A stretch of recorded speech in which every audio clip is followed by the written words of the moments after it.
everyone, welcome back to my channel. In today's video, I'll share a driving situation where things went wrong, and it shows why being a defensive driver is so important.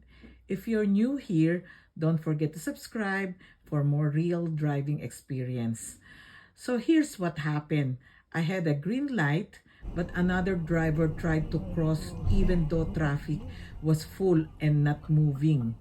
If he crossed, he would block the road completely.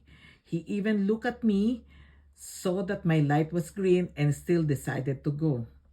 At the same time, another was turning left, but the driver only checked her right side without looking left.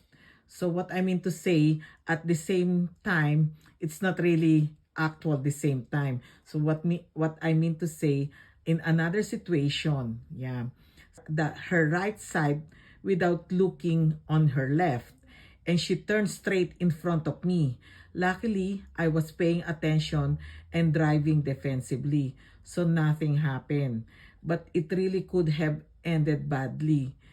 This is why we always need to stay alert, because even if we follow the rules, other drivers might not. Drive safe, everyone, and please, again, don't forget to subscribe. Thank you so much. Have a good one.